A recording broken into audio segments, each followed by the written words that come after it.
Hi everybody, it's Dr. Andrew Markey, consultant dermatologist and skin scientist. Welcome back. And in this week's video, I'm going to address the big topic that is aging. Why do we age? What different types of aging are there? What can you do about it? The first thing to say about aging, of course, is it's universal, and we start aging actually even from the moment of conception when a sperm and an egg join together. And when we're born as a baby, our skin barrier is actually immature, which is why you've got to be careful because baby's skin is very, very easy to irritate. It's not until the age of 5 that the barrier actually works. And then along comes puberty and testosterone and acne and all that sort of stuff. But the aging that people are most interested in is what happens later in their 30s and 40s and onwards. So there's two main types of aging, actually. There's what we call intrinsic aging. This is normal biological aging as the years go by. And with that, you get thinning of the skin, a slight dryness of the outer layer, some fine scaling, and that can present as fine, delicate wrinkles or creases in your skin.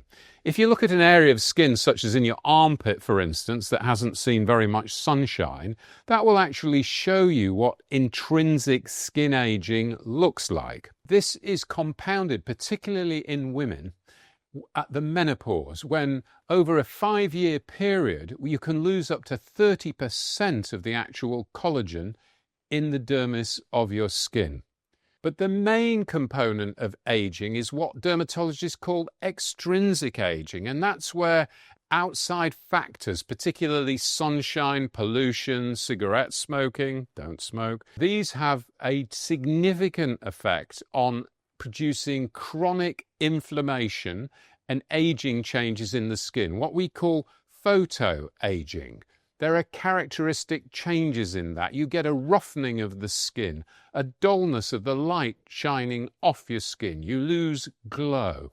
The thickness of your dermis, made by collagen and elastin, starts to shut down. With extrinsic aging, the main triggers are excessive ultraviolet light exposure, pollutants in the air, and cigarette smoking. And the changes in the skin in extrinsic aging come down to changes in pigmentation. You have blotchy patches of hyper and hypopigmentation in the skin.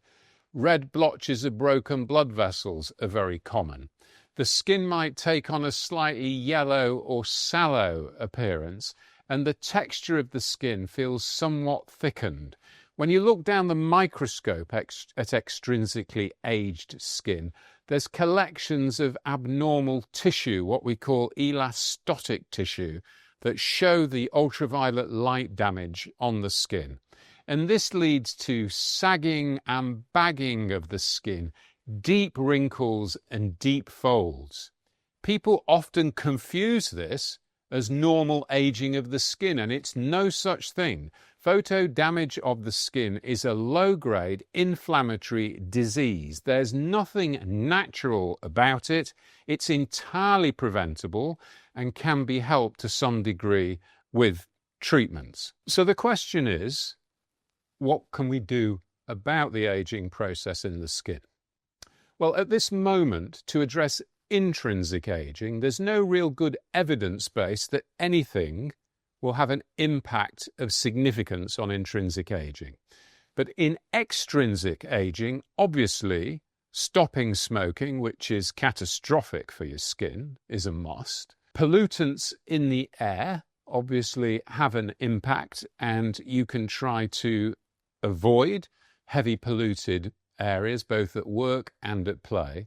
But the number one intervention for extrinsic aging is going to be decreasing the impact of ultraviolet radiation on your skin.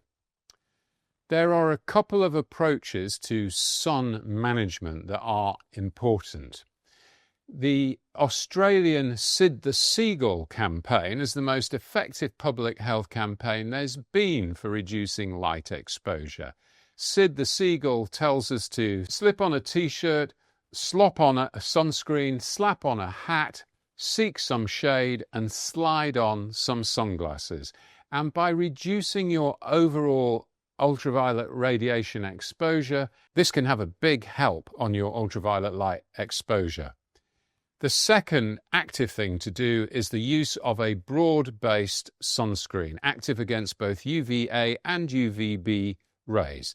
This will help reduce both the incidence of skin cancer and also help with the aging changes of your skin, such as pigmentation changes, broken blood vessel changes, and wrinkling and texture changes in your skin.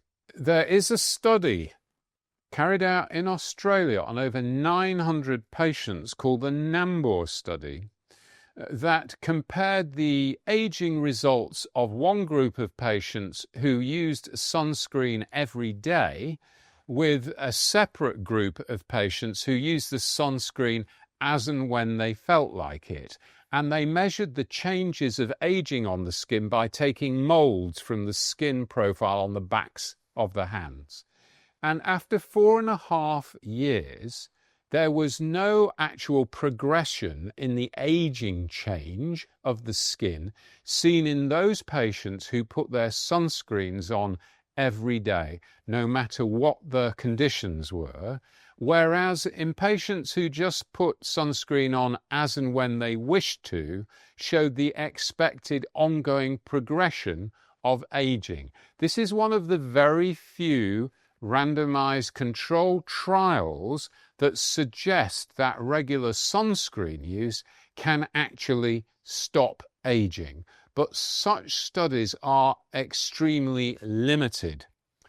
Now, the study was carried out in a part of Australia which is subtropical, where the ultraviolet radiation is very strong. And of course, taking that finding and comparing it to more temperate latitudes, such as here in London, you have to be careful about interpreting the results. But it would appear that the mechanism of chronic ultraviolet damage is the same in both places. It's just that the overall benefit of anti-aging takes longer and will be less dramatic in areas such as London compared to subtropical Nambour in Australia. But it's one of the very few indicators of really good evidence that shows that sunscreens alone do seem to clinically halt a major component of aging.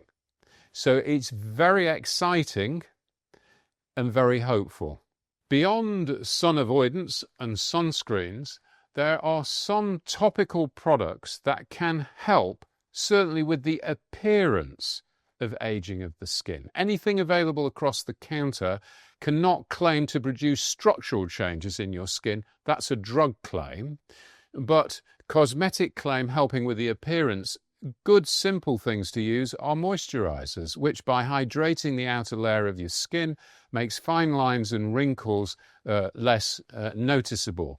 But topical vitamin A retinoids, either across the counter or prescription strength, have got the most dramatic effect on helping halt the progress of photoelastosis in the skin. Vitamin A preparations work on all different levels of the skin, working on all the different components of photoaging change in the skin.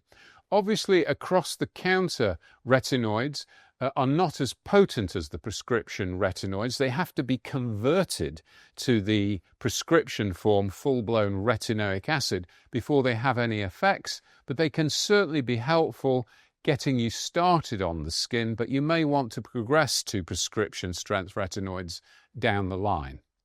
Sunscreen, active vitamin A preparations can be helpful. The next treatment that is often used for sun-damaged skin is injecting hyaluronic acid into the skin, which triggers a proliferation in new collagen and elastin formation underneath. Botulinum toxin injections can help reduce the inflammatory component of the skin and improve the orientation and structure of the underlying collagen as well. And finally, energy-based devices such as lasers and intense pulse light can be effective in treating the components of aging, particularly color changes as well. Often, dermatologists are asked what to use to actually stop the aging process.